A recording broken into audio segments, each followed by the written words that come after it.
Mother's House, a home for women, provides security for women as they seek safe and stable housing. Round up at checkout in Partners Kitchen and we'll match 25% of your donation. Live from Augusta, you're watching News 12 at 6 o'clock. New details from the Columbia County Superintendent tonight after a new elementary school won't be ready in time for the school year.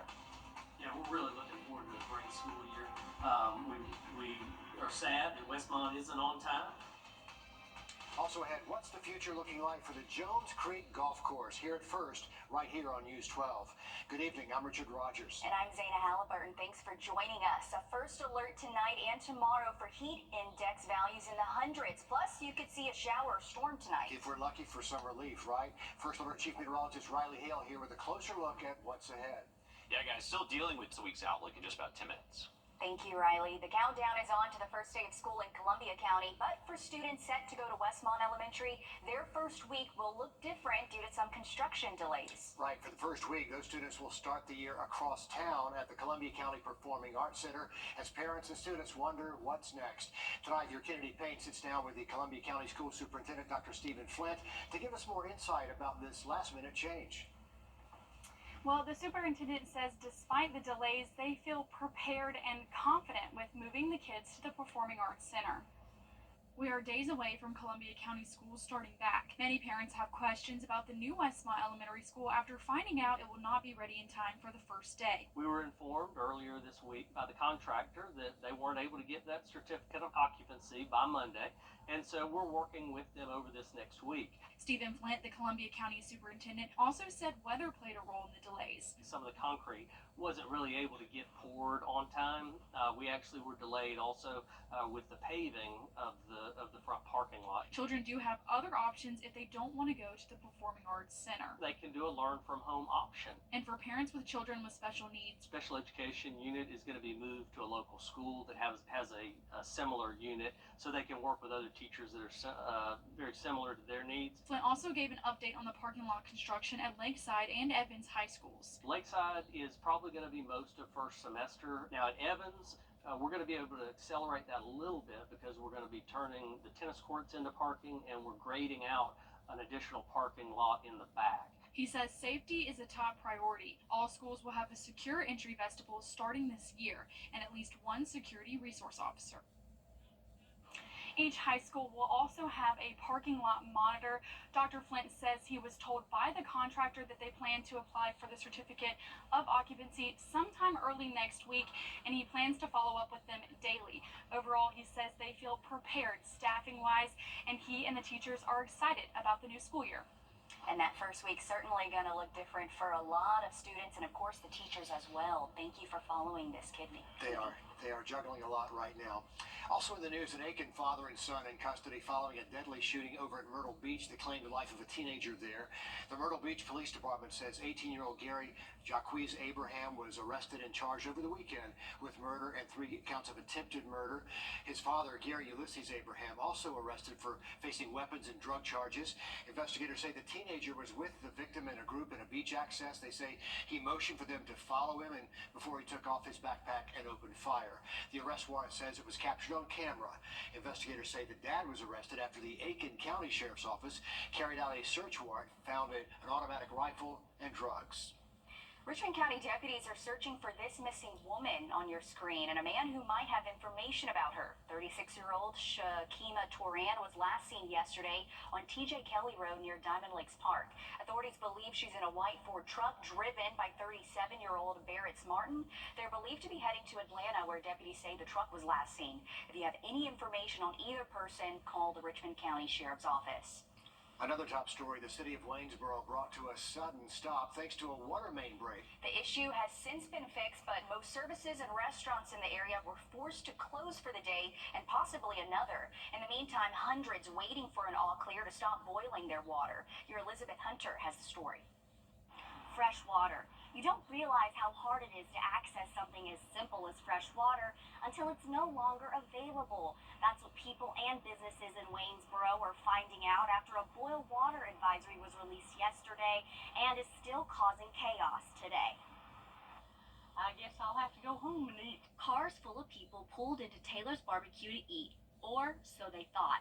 But the doors were locked and the lights were out, all because of a boil water advisory. I thought I was going to eat buffet, which I love to do, but anyway, they're closed, so I didn't get to. Bonnie Stanley said that she tried multiple restaurants in Waynesboro and they were all closed. Well, I know the Lake Restaurant was closed, and Lou's on Liberty, and McDonald's, and as far as I know, probably more than that, since it's the whole town. The city says they have to wait for test results to come back clean before the all clear. A boiled water advisory that I didn't know about, and apparently a lot of people didn't know about too. A statement from the city of Waynesboro says that the results for the culture water test won't come back until tomorrow. Until those do come back negative, the EPD will keep that boil water advisory in effect. In Waynesboro, Elizabeth Hunter, on your side. All your favorite restaurants impacted by this and much more, I'm sure. I know, and now we have to wait for those results, and hopefully, it's affecting a lot of people's pockets right now. Want to wish Elizabeth well, one of our summer interns as she moves back to the University of Georgia. She's done a great job with us. She's done awesome. We hope to see her back soon. She'll be back. Well, after about 6 years, a target date now set for the Jones Creek Golf Course to reopen. Bond Golf Global opening up the practice range that was last year, and by August of next year, they say they'll open the big golf course as well. Not just for neighbors either. Your City Hood shows us how this move impacts the whole community. It's going to take some time, but come this time next year, things will be back up to par at this golf course. Consistency is key. A lot of work, a lot of phone calls and emails. It's like a lottery win. For those of you who told us it couldn't be done, gotcha. Only better. We've been close a couple of times, but we've never had this much momentum and this much excitement. Work has already started to get this course up and going again. What we want to do is really just to get it open for, if you want to come out, you want to bring the kids out, you want to hit some balls, you want to come and enjoy the game, learn the game, because we've got a full practice facility where you can learn golf. The goal? Bringing golf back to Jones Creek. To have a chance to bring it back to some of that original glory and just openness for the community. It's a great social event for us and the rest of Columbia County. There's still a lot of planning before the greens are completely open. We're just out there right now cleaning the playing surfaces and picking our way through just to find out if there's any big elephants underneath it that's going to cause us any issues. It's already a great facility. It's a case of just bringing it back. A long time coming. The plan was, to open up the golf course, but make it a facility that's open for anybody to come and play golf. And by anyone, they really mean it. We've had this golf course. It's been here. Most of us moved in here when it was open, and just to bring it back and make it even better is going to be a great thing. Bond Golf Global says they expect this course to open up around August 2025. And again, they say it's open for anyone. In Evans, Sydney Hood, on your side. Look at Sydney swinging that golf club. Who knew? Bond Golf Global says their next steps include clearing those playing surfaces throughout the whole property, converting those bunkers to echo bunkers with new linings, repairing that practice area roofs, and adding more areas for cart storage as well. They say they'll focus on the greens next year after the irrigation system is repaired, but good news for a lot of golf lovers in Columbia County. Now to an interview with the U.S. Senator you'll only see here. Still ahead, from free haircuts to backpacks full of school supplies. Next on News 12 at 6 o'clock, we're going to show you how one nonprofit is getting ready to serve the community in a big way. It has been very hot out there today, the hottest weather we have seen in over 2 weeks, and we're going to see dangerous heat again tomorrow. I believe the first alert effect just after the break. Time and temp, brought to you by your First Alert weather team. Introducing the First Alert Radar Network. With up to 10 times the resolution of other local radars and technology that can pinpoint right down to your street. First just got faster. Less rain. We actually just had our 11th wettest July on record here in Augusta, if you missed that towards the top of the show. Here's a look at our 7-day. We are expecting that first alert to continue dangerous heat for our Friday, but by the weekend, a little bit cooler, but much wetter. Looks better there, Riley. Thank you. And a heads up if you're still doing some back-to-school shopping. Tomorrow starts the tax-free weekend in South Carolina. That'll go from Friday through Sunday. Giving you a quick look at the Department of Revenue website right there. It lists everything you can buy there tax-free. You can buy those eligible items online or in store without paying the state 6% sales tax over the weekend. So it's going to save you some money there. And we know South Carolina stores will be filled with shoppers, and we have local organizations doing their part, holding back-to-school drives. Clothes, backpacks, pencils, paper, shoes, even haircuts all add up. I spoke with one group working to lessen the financial stress as kids head back to the classroom. The Augusta Dream Center is a nonprofit organization that works to help underserved communities in the CSRA. A lot of people were finding themselves without childcare, without food resources, without availability to get to where the resources were. And so it was very important to us to have this location in South Augusta so that we can be present with the people who seem to need it the most. They provide food, clothes, healthcare resources, an adult computer literacy course, and a hot meal every Sunday to those who need it. We're seeing upwards to 250 to 350 families weekly. This isn't people that were impacted, these are just families. So when it comes to people, over the last 12 months, we've impacted over 30,000 people with just feeding alone. The Dream Center is now gearing up to help even more people Saturday through what they call Serve Day. They'll be providing free haircuts, clothes, shoes, dental screenings, and backpacks filled with supplies. So if there are multiple colors or multiple styles, they get to pick from those and really make it personal. And that just changes a kid's world for starting out school, and it gives them the confidence that they probably need to let them know they can do it this year. You can get through it.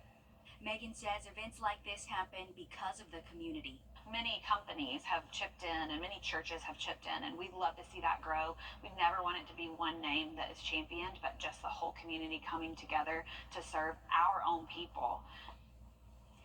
And if you're interested, Serve Day is taking place this Saturday at the Dream Center located on Peach Orchard Road from 10 to 12. Registration is not required. However, the kids must be present to receive those services.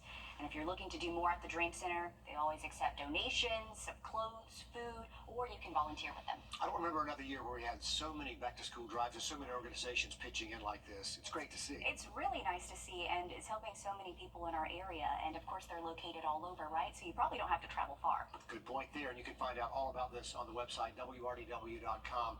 And keeping on the topic of back to school, we have several open houses happening now for elementary schools in Columbia County.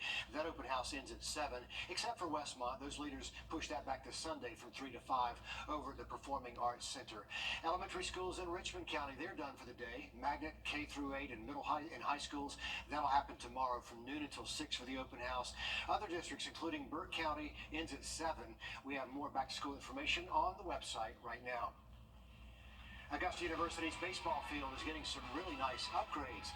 Dan tells us all about AU's plans to take this fan experience to the next level, next in sports. First Alert Radar, powered by Jim Hudson Automotive Group. I'm Donald J. Trump. On your sideline. Augusta University has been updating and improving a lot of their athletic facilities, and this afternoon they shared their plans to build a new baseball stadium.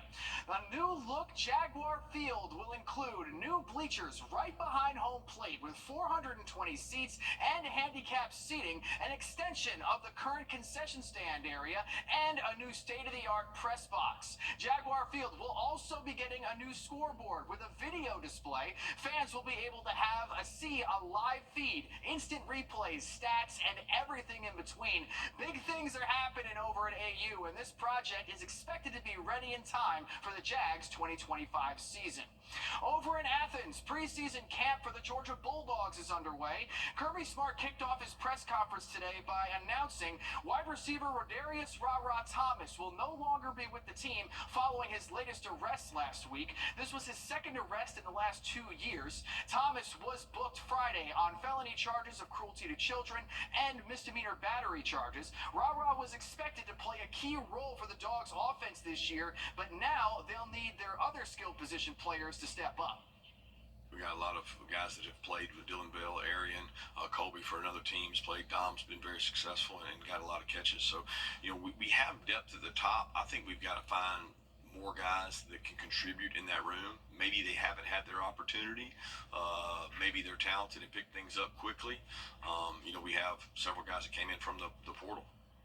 Preseason camp is a great time for Kirby and the Dogs coaching staff to evaluate their players when they practice in full pads. UGA will be kicking off the new season at the Benz in Atlanta against the Clemson Tigers on Saturday, August 31st. And we're hoping the Dogs can pull out the W there to start off the year. Thank you for that, Dan. We are looking at the chance for an isolated storm the rest of this evening. Another quick look at radar in the forecast just after the break. The First Alert Team, the best in Georgia.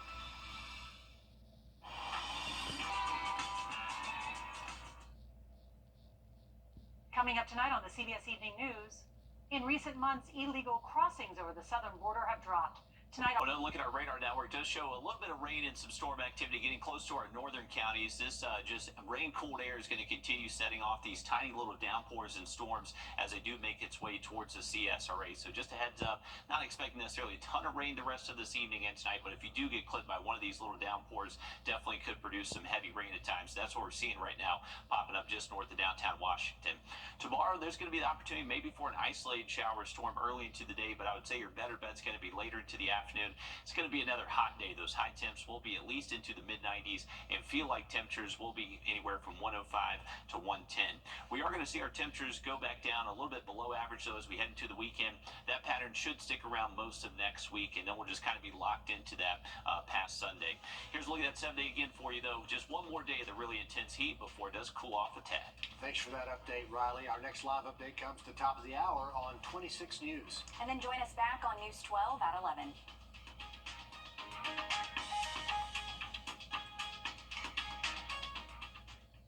at the CBS Evening News, we focus on solutions, finding solutions to help people understand what are the right choices to make for you and your family. Create your perfect